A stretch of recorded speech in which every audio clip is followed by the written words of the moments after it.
Hi viewers, welcome to our channel. ప్రస్తుతం మనతో పాటు దాము బాలాజీ గారు సీనియర్ జర్నలిస్ట్ ఉన్నారు. వారితో ఒకసారి మాట్లాడదాం. సార్ నమస్కారం. సార్ నమస్తే. సార్ ఉత్తరప్రదేశ్లోని మీరట్లో ఒక దారుణమైన సంఘటన జరిగింది సార్. ఒక ఆమె తన ప్రియుడితో కలిసి తన భర్తని ముక్కలు ముక్కలుగా నరికి డ్రమ్లో వేసేసి అతి కిరాతకంగా చంపేసింది.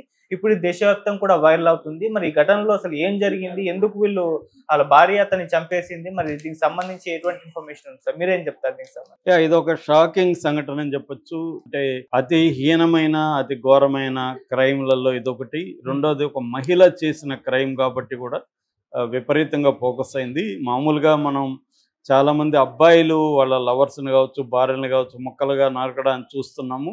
ఈ మధ్యకాలంలో ఫస్ట్ టైం ఒక మహిళ తన సొంత భర్తను 15 ముక్కలుగా నరికి ఒక డ్రమ్ములో పెట్టి ఆ డ్రమ్ములో ఇసుక సిమెంట్తో దాన్ని కప్పేసి మొత్తం చేసిన ఇది బయటకు వచ్చింది వార్త. ఇది ఒక్కసారిగా షాక్కి గురి చేసిందని చెప్పొచ్చు. నేషనల్ మీడియాలో ఇది ఇప్పుడు వైరల్ అయిపోయింది. అసలు ఏం జరిగింది, ఎందుకు ఆమె అంత దారుణంగా చంపాల్సి వచ్చింది, ఆమె ప్రియుడు ఎవరు, ఈ చనిపోయిన వ్యక్తి ఎవరు, పోలీసులు ఎలా ఫైండ్ అవుట్ చేశారు, ఇప్పుడు విచారణ ఎలా సాగుతుంది, ఈ విషయాలు మనం మాట్లాడుకుందాం. ముఖ్యంగా ప్రధానంగా వీళ్ళ గురించి చెప్పుకోవాలంటే ఇతని పేరు సౌరభ్ రాజ్పుట్, చనిపోయిన అతని పేరు. చంపిన ఆమె భార్య పేరు ముస్కాన్ రస్తోగి. ఈమెకి హెల్ప్ చేసిన ప్రియుడు సహిల్ శుక్లా. వీళ్ళకి దాదాపు ఈ ముస్కాన్కి అరౌండ్ 25 years అట్లా ఉంటుంది. చనిపోయిన అతనికి ఒక 32 అట్లా ఉంది.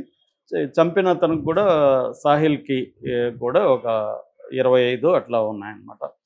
వీళ్ళిద్దరూ నిజానికి లవ్ మ్యారేజ్ వీళ్ళది. సౌరభ్కి ముస్కాన్కి మధ్య లవ్ ఉండేది. వాళ్ళిద్దరూ 2016లో పెళ్లి చేసుకున్నారు. నిజానికి సౌరభ్ బాగా డబ్బులున్న ఫ్యామిలీ. వాళ్ళ ఇంట్లో ఒప్పుకోలేదు ఈ అమ్మాయిది. కోర్టులు పోయినా నాకు పర్వాలేదు, నేను ప్రేమించిన అమ్మాయే కావాలనే అతను కోట్లను కూడా వదులుకొని, కోట్ల ఆస్తిని వదులుకొని తను ఈ అమ్మాయి కోసం, ముస్కాన్ కోసం బయటకు వచ్చేసాడు. ముస్కాన్ ఇంట్లో కూడా ఫస్ట్ ఒప్పుకోలేదు కానీ తర్వాత ఒప్పుకున్నారు. సో అలాగా తన ఆస్తి అంతస్తు అన్నిటిని ధిక్కరించి ప్రేమ కోసం అతను వచ్చేసారు.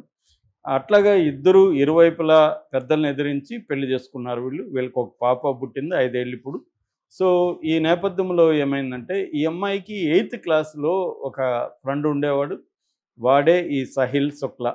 వీడు 8th క్లాస్లో ఉన్నారు. ఆ తర్వాత వాడు పట్టించుకోలేదు ఈ అమ్మాయికి, వాడికి మధ్య గ్యాప్ వచ్చింది. మళ్ళీ 2009లో ఈ అమ్మాయితో కనెక్ట్ అయ్యాడు. కనెక్ట్ అయ్యి అతనికి డ్రగ్స్ అడిక్ట్ అనమాట. అతను ఈ అమ్మాయికి మెల్లగా గాంజా అలవాటు చేశాడు. గాంజా అలవాటు చేసి ఈ అమ్మాయిని లోబర్చుకున్నాడు. ఇద్దరికి మధ్య అఫైర్ స్టార్ట్ అయింది. ఈ విషయం భర్తకు తెలిసింది. ఎవరు? సౌరభ్కి. సౌరభ్ వచ్చి మర్చెంట్ నేవీలో ఆఫీసరు. మామూలుగా ప్రపంచంలో మర్చెంట్ నేవీ అంటే ఎక్కువగా వ్యాపార నౌకలు, ఈ గూడ్స్ కానీ ఇవన్నీ తీసుకెళ్తాయి కదా, వీటిని మర్చెంట్ నేవీ అంటారు. ఈ మర్చెంట్ నేవీలో, లేకపోతే మర్చెంట్ మెరైన్ అంటారు, ఈ మర్చెంట్ నేవీలో ఇతను మంచి ఆఫీసర్గా ఉన్నాడు. ఎందుకంటే ప్రపంచంలోనే మర్చెంట్ నేవీలో ఆఫీసర్లను ఎక్కువగా సప్లై చేసే దేశం ఇండియానే అనమాట. దాదాపు 13% టోటల్ వరల్డ్ ఆఫీసర్లు ఇండియా నుంచే ఉంటారనమాట. ఇతను కూడా అలాగా మర్చెంట్ నేవీ ఆఫీసర్గా ఉంటున్నాడు. ఇక్కడే స్టార్ట్ అయింది ప్రాబ్లం. ఇతను ఎప్పుడైతే తన ఫ్యామిలీ కోసం కష్టం పడుతూ మర్చెంట్ నేవీలోకి, షిప్పుల్లోకి వెళ్తూ అతను నిరంతరం అనేక దేశాలతో తిరుగుతుంటాడు. షిప్పు ఒకసారి పోతే చాలా కాలం, 2 నెలలు 3 నెలలు రాదు. అలా గ్యాప్ వచ్చింది భార్యాభర్తల మధ్య. ఈ క్రమంలో ఈ అబ్బాయి ఆమెను తగిలాడు. ఎవరు? సాహిల్ శుక్లా. సో వీళ్ళిద్దరి మధ్య మంచిగా అఫేర్ నడుస్తుంది. రెండోది ఆమె కూడా డ్రగ్ అడిక్ట్ అయిపోయింది. సో ఈ నేపథ్యంలో ఇతనికి డౌట్ వచ్చింది. మామూలుగానే భార్యని వదిలి ఎక్కువ కాలం బయట ఉన్న భర్తలకి కొంత డౌట్లు ఆల్రెడీ ఉంటాయి. ఇంకేమన్నా ఎవరితోనైనా అఫేర్ ఉందా అన్నట్టుగా అతను ఏదో నిఘా పెట్టాడు. మొత్తానికి ఈ సాహిల్ శుక్లాతో అఫేర్ ఉన్నట్టుగా భర్తకు తెలిసింది. భర్త మందలించాడు. మన ఇద్దరం, నువ్వు నన్ను ప్రేమించుకున్నాం మన ఇద్దరం, నువ్వు నన్ను ప్రేమించి మీ ఇంట్లో వాళ్ళని ఎదిరించావు, నేను కోట్ల ఆస్తిని వదులుకొని వచ్చాను. సో నేను ఒకవేళ ఎప్పుడైనా గ్యాప్ వస్తే నువ్వు కొంత ఇది ఉండాలి తప్ప నువ్వు ఇట్లా అఫేర్లు పెట్టుకుంటే ఎలాగని మందలించాడు. గొడవలు వచ్చాయి. అయితే ఇతను పాప కోసం, భార్య అంటే ప్రేమ ఉంది, పాప అంటే ఇంకా మనం విడిపోతే పాప సఫర్ అవుతుంది అని చెప్పి అతనికి తెలిసినా కూడా ఉంటున్నాడు. కాకపోతే అప్పుడప్పుడు ఈ ఇష్యూ మీద ఇద్దరికి గొడవలు అవుతున్నాయి. ఈ నేపథ్యంలో ఏమైందంటే గత నవంబర్లోనే ఇతన్ని చంపేద్దామని వీళ్ళిద్దరు ముస్కాన్ అండ్ ఈ సాహిల్ ప్లాన్ చేసుకున్నారు. అంటే వీడిని అడ్డు తొలగిస్తే మన లైన్ క్లియర్ అయిపోతుంది, హ్యాపీగా బహిరంగంగా మనం జీవించవచ్చు అనేది వీళ్ళ ప్లాన్. సో ఎందుకంటే ఇతనేమో విడాకులకు ఒప్పుకోవట్లేదు సౌరభ్ భర్త, కాబట్టి అతన్ని చంపేస్తే మన ఇద్దరం ప్రశాంతంగా ఉండొచ్చు అనేది వీళ్ళు డిసైడ్ అయ్యారు. అయితే వాళ్ళకి నవంబర్లో కుదరలేదు. ఇతను లండన్ వెళ్ళిపోయాడు మధ్యలో. లండన్ వెళ్ళిపోయి మొన్న ఫిబ్రవరి 25కి ఈమె ముస్కాన్ బర్త్డే ఉంది, ఫిబ్రవరి 28న పాప బర్త్డే ఉంది. ఈ 2 బర్త్డేలని జరుపుకోవడం కోసం అతను లండన్ నుంచి వచ్చాడు. సో లండన్ నుంచి వచ్చి ఇక్కడే ఉంటున్నాడు. సో వీళ్ళు ఏం చేశారంటే మార్చి 4వ తేదీ ఈ బర్త్డేలు 28 అయిపోయింది, ఇంకా 4 రోజులు, 4వ తేదీ ముహూర్తం పెట్టారు.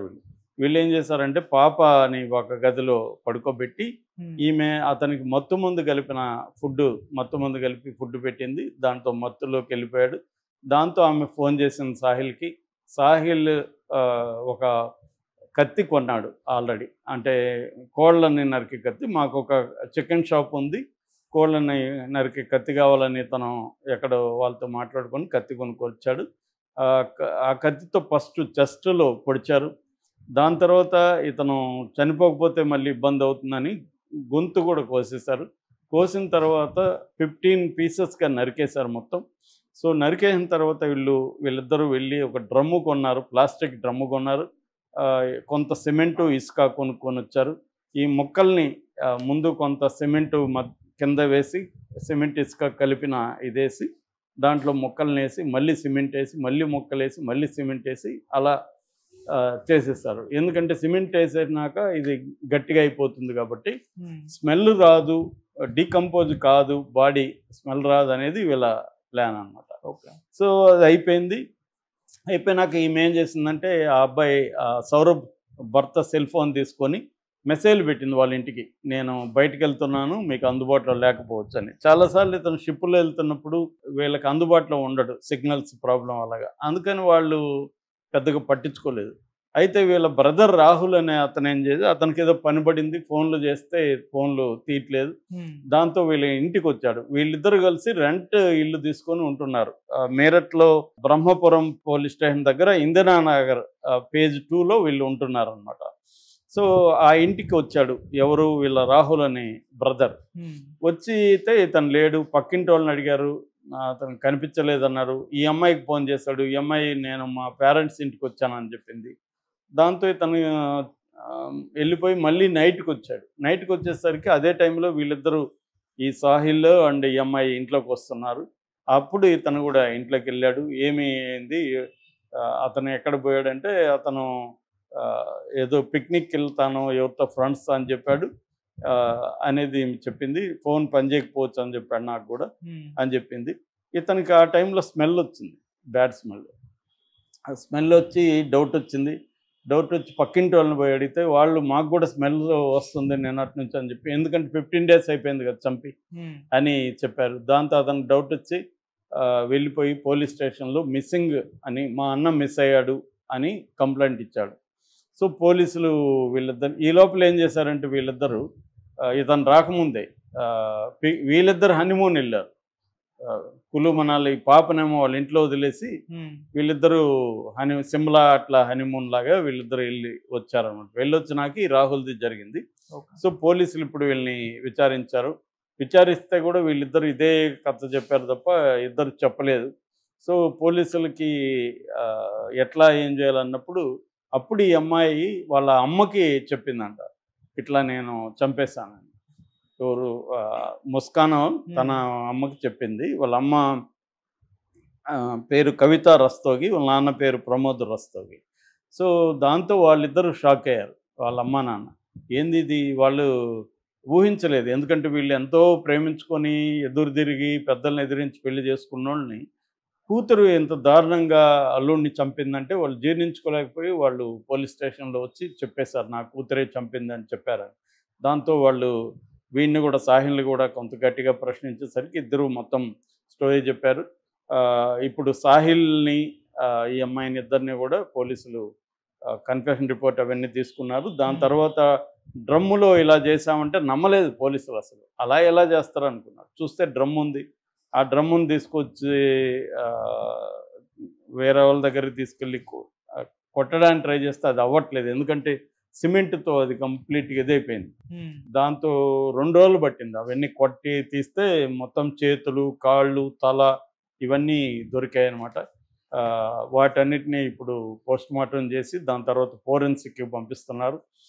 ఇప్పటికీ సైంటిఫిక్గా దీంట్లో 2 ఎస్పీలు రంగంలో దిగారు.